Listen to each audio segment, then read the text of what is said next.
तुम उम्र में मुझसे छोटे हो, इसलिए जो कह रहा हूँ वो चुपचाप मान लो।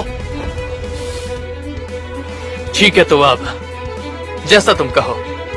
ये लड़ाई लंबी चलने वाली है, चलो शुरू करें।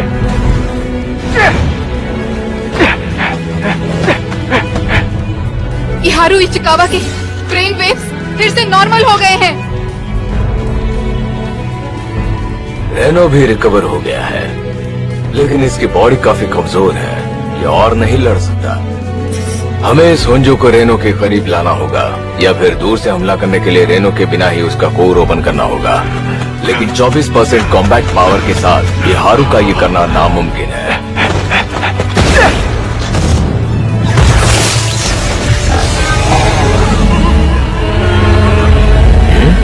यहाँ कुछ तो गड़बड़ है, ये कॉम्बैट पावर 24% नहीं लग रही।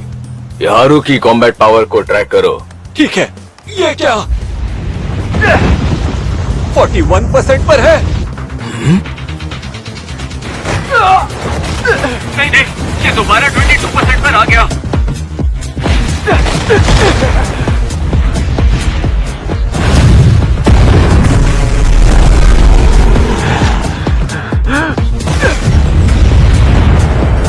फिर इजाफा हुआ, इसकी पावर 42% हो गई। ज्यादा ही अनस्टेबल है ये लड़का। ऐसा लगता है कि फाइटिंग मोड में आते ही इसकी कॉम्बैट पावर पीक पर पहुंच जाती है। ये तो हाँ, मैं भी हैरान हूँ। ये लड़का बिल्कुल मेरे जैसा हो सकता है, और शक्ति बढ़ती है तो वो रेनो के जितना ही काबिल बन जाता है। इसे शक्ति का सही इस्तेमाल करना सिखाएंगे तो कमाल हो जाएगा। मैं कोई जीनियस वगैरह नहीं था, और ना ही मैं यहाँ पर हीरो बनने के ख्वाब से आया था, लेकिन मुझे यकीन है कि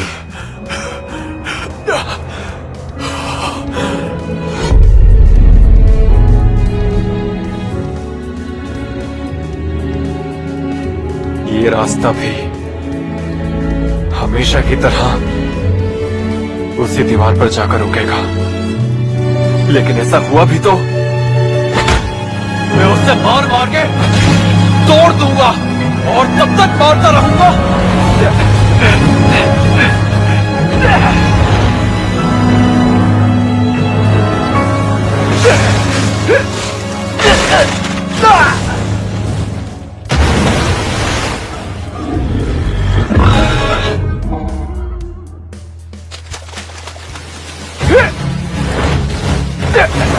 जब तक मैं आखिरकार तुम तक पहुंच नहीं जाता, तो तुम हिम्मत रखो और इंतजार करो। इहारू का सूट ओवरहीट हो गया है, कुछ कीजिए। उसकी जमी हुई जगह पर वार करके और ओपन कर दिया। रेनो, खत्म करो।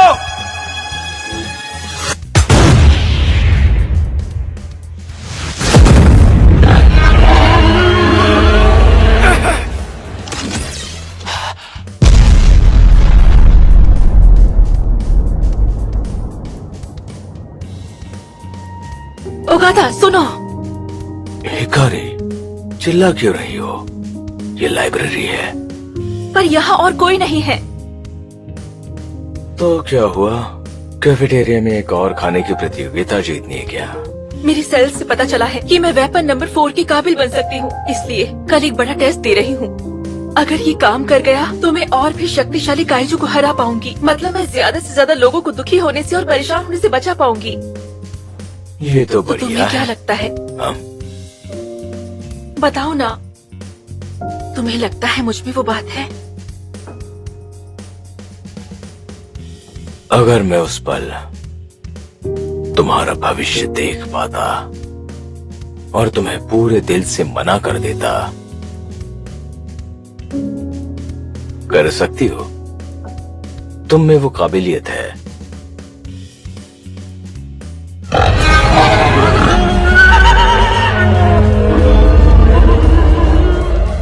उस दिन मैंने तुमसे नहीं कहा होता, तो क्या तुम आज भी जिंदा और सही सलामत होती।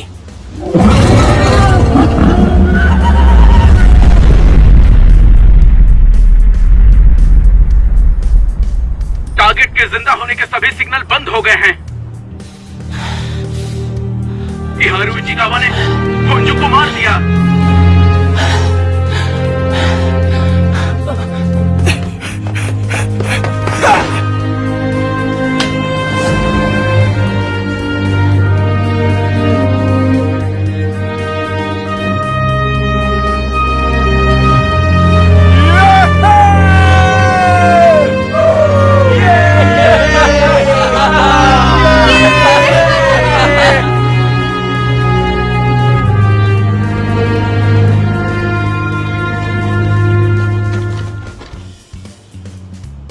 जलन हो रही है। मैं हिकारी को रोक नहीं पाया था और ना ही उसे मेरी जरूरत थी, तब उसके साथ मिलकर लड़ पाया। सुनो टोको, जवानी वरदान है। क्या तुम्हें अजीब लग रहा है? एक जूनियर का बॉस उसके बगल में रोना शुरू करेगा तो किसी को भी अजीब लगेगा। वैसे तरीका कैसा भी हो, लेकिन रेनो, तुम पास हो गए। अब देश के भविष्य की रक्षा की एक जिम्मेदारी तुम्हें सौंपूंगा।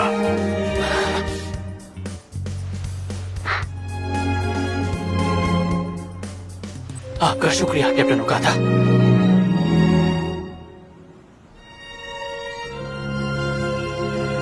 पक्का ऐसा करना चाहते हैं कि आप इस बार उसे ये नहीं समझाएंगे कि ये जिम्मेदारी लेने वाले के मन में हमेशा खुद को कुर्बान करने की चाहत जागती है? नहीं बताऊंगा। उसे ये बात हारू पहले ही सिखा चुका है, जो किसी बूढ़े आदमी के लेक्चर से ज्यादा असरदार है। कैप्टन ओकादा, तो बताइए कैसा रहा रेनो का परफॉर्मेंस? भोला है, जिद्दी है, बहुत जोखिम उठाता है और दोस्त उस पर भरोसा करते हैं। वेपन नंबर 6 पहनने के लिए एकदम परफेक्ट है। मैं समझ गई। मुझे उसे मरते हुए नहीं देखना है। सेना में आप ही नंबर वेपन्स को लेकर सबसे ज्यादा सतर्क रहते हैं, इसलिए आपकी राय जानना चाहती थी। चुप रहो, अपने सीनियर का मजाक उड़ाने की कोशिश मत करो। इत्तेफाक की बात है कि नंबर 6 का इस्तेमाल करने वाला जब हमें मिल गया, उसी वक्त कोई ऐसा भी मिला है जिसमें बिल्कुल मेरे जैसी ही काबिलियत है। कैप्टन मीना, उन दोनों को मैं वो सब सिखाऊंगा जो मैं सिखा सकता हूं।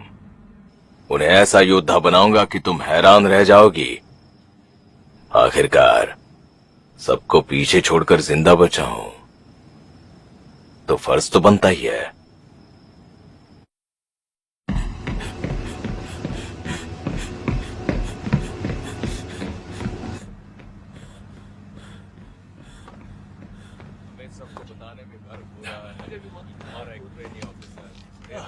कुछ हुआ है क्या? ये लो, खुद अपनी आंखों से देख लो।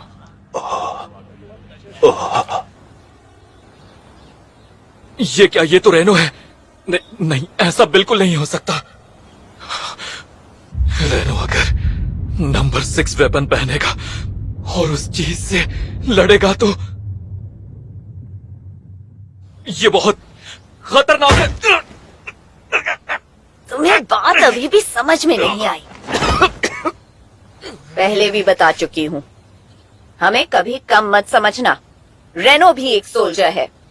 हमें सिर्फ अपनी काबिलियत को बढ़ाकर खुद को साबित करने पर ध्यान देना है। दूसरों की चिंता करना हमारा काम नहीं है। अगर रेनो और ताकतवर होने वाला है तो मुझे उससे ज्यादा ताकतवर होना होगा।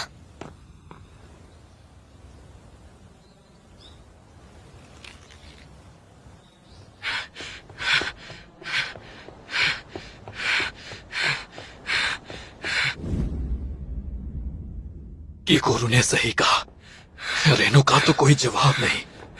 उसने तो इंसानी ताकत से ही सबको साबित कर दिखाया।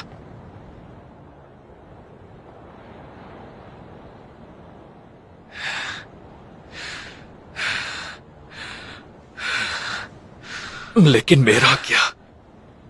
क्या मैंने खुद की शक्ति से कुछ हासिल किया है? क्या मैं किसी की भी रक्षा कर पाया हूं? सेना को तो ऐसे मेरी जरूरत ही नहीं है, काइजू की जरूरत है। क्या हुआ, तुम उदास क्यों लग रहे हो? तुम्हें क्या लगता है तुम इस तरह कैप्टन मीना के बगल में मेरी जगह ले पाओगे? काफका हिबिनो। वाइस कैप्टन होशिना,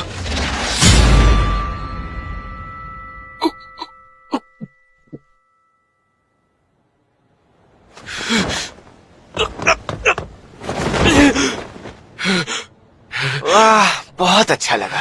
मेरा बदला पूरा हुआ। तुमने मुझसे अपनी पहचान छिपाकर गलत किया, इसीलिए डराकर हिसाब बराबर किया। वाइस कैप्टन, मैं कब से माफी मांगना चाहता था। मैंने बोला ना, हिसाब बराबर हो गया, तो इमोशनल होने की क्या जरूरत है? वैसे मुझे तुम्हें एक और बात बतानी है। थर्ड डिवीजन को बचाने के लिए मैं तुम्हारा शुक्रगुजार हूं। और ये मैं काइजू नंबर 8 को नहीं, बल्कि अंजाम की फिक्र किए बिना रूप बदलने वाले काफका हिबिनो को कह रहा हूं। तुम्हारे शरीर के बदलाव के बारे में मुझे पता है। अगर तुम बार बार ट्रांसफॉर्म होते रहे तो तुम शायद वापस इंसान नहीं बन पाओगे। नंबर 9 को मैं हराऊंगा, तो अब से काइजू मत बनना।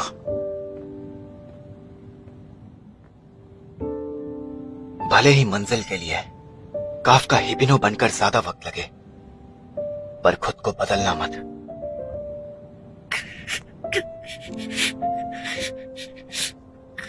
हाँ, सच है। वाइस कैप्टन सख्त होने का नाटक करते हैं, लेकिन अंदर से बहुत फिक्र करते हैं। शुक्रिया वाइस कैप्टन होशिना, लेकिन ये सही बात नहीं है।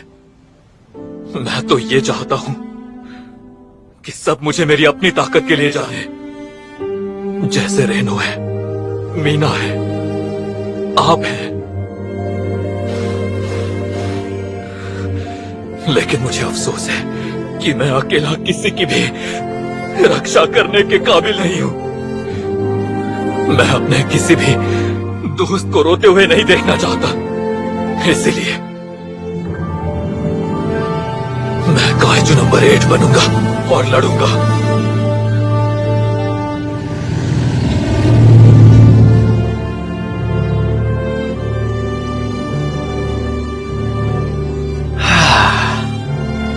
ये बेवकूफ पूरे डिवीजन के सामने काइजू बन गया था। इसे खुद की कोई परवाह ही नहीं है, इसलिए जब भी कोई मुसीबत में दिखाई देगा, ये उसकी मदद के लिए खुद को काइजू बना लेगा। तो इसका सिर्फ एक ही इलाज है। अगर काइजू नहीं बनने देना है तो इसे ताकतवर बनाना होगा। चलो आओ मेरे साथ, मैं तुम्हें सिखाता हूं कि लड़ते कैसे हैं।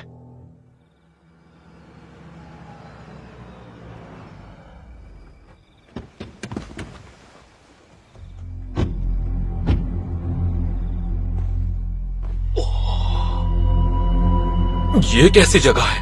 रियोनेई का श्राइन है। ये एडो काल में बनाया गया था। ये उनके लिए समर्पित है जो काइजू से लड़ते हुए घायल हो जाते थे या मर जाते थे। मेरे काफी पूर्वज भी उनमें शामिल थे। तुमने मेरे की दाइकाइजू के बारे में सुना है? हाँ, साल 1657 में एक बहुत बड़ी आपदा ने एडो और पूर्वी जापान को तबाह कर दिया था। इसके बारे में हमारे स्कूल की किताबों में लिखा है। उस समय में काइजू से लड़ने के हमारे तरीके और भी ज्यादा पुराने थे, और तब इसी जगह पर सबसे बड़ी लड़ाई हुई थी जिसने पूरी जंग का नतीजा तय किया था। यहीं पर काइजू से लड़ते हुए सबसे ज्यादा लोग मरे थे। और हाँ, हमारे मरने पर हमारी लाश को भी यही बना मिलेगी। अब इसकी अहमियत समझ आई तुम्हें?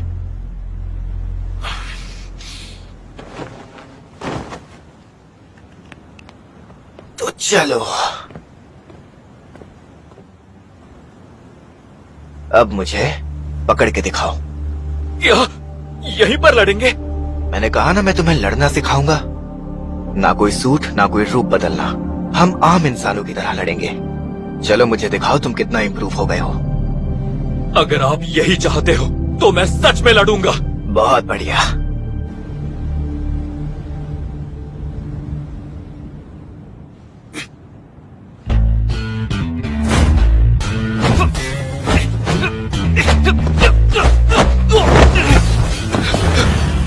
इनके बारे में मैंने सही सोचा था।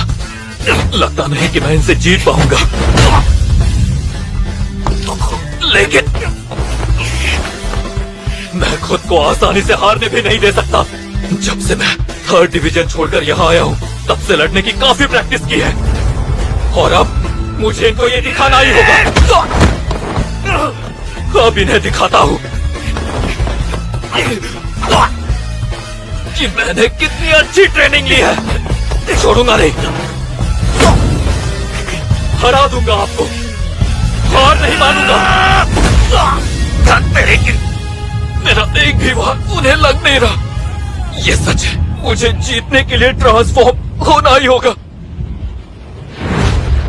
तुम तो काफी ताकतवर हो गए हो।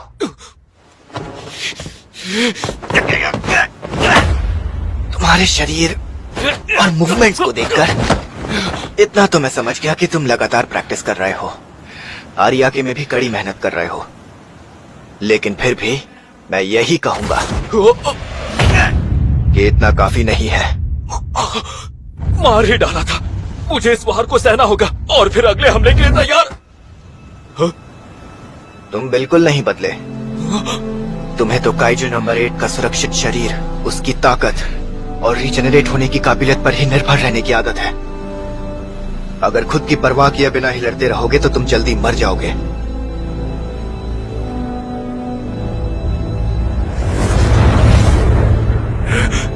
ये हमला तो, अगर तुम मर गए तो तुम्हें यहाँ नहीं दफनाएंगे।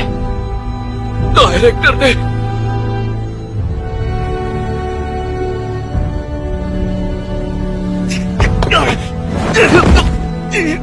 यही हमला। Defence force quadrant style combat technique कई पीढ़ियों का काइजू के खिलाफ लड़ने की तकनीकों का बारीकी से अभ्यास करके बनाई हुई बिना हथियार के लड़ने की टेक्निक। सिर्फ डायरेक्टर इसाओ ने ही इसमें महारत हासिल की थी। तुम अपने सूट की कॉम्बैट पावर को जगा ही नहीं सकते, इसलिए काइजू हथियार को सीखना समय की बर्बादी है। तो मैं कम से कम तुम्हें ऐसे लड़ना सिखा सकता हूँ। हम तुम्हें बदलने से तो रोक नहीं सकते, इसलिए तुम्हें इतना ताकतवर बना देंगे कि तुम्हें काइजू के रूप में ज्यादा समय ना रहना पड़े। जब तक तुम जापान में रहोगे, काइजुओं के हमले तुम्हारी जिंदगी का हिस्सा बने रहेंगे।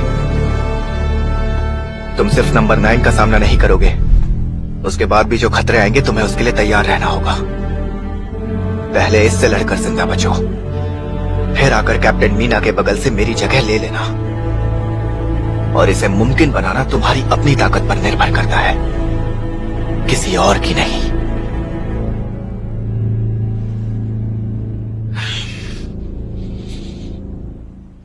ठीक है। ठीक है, तो ऐसे बोल रहे हो जैसे कल ही मीना के बगल में खड़े हो जाओगे। तुम इतनी आसानी से उसे नहीं पा सकते। पहले मुझसे तो जीत के दिखाओ। अंकल बड़ी बड़ी आंखों से बड़े बड़े ख्वाब देख रहे हो। चलो अब चलते हैं, गेट बंद होने से पहले घर पहुंचना होगा।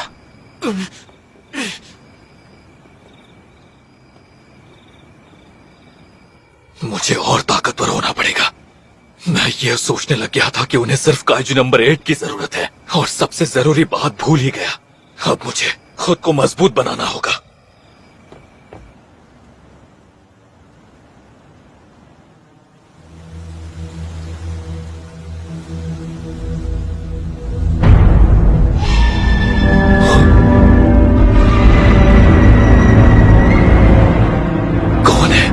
काफका, पहले ही दिन सदमा लग गया क्या? अब चलो।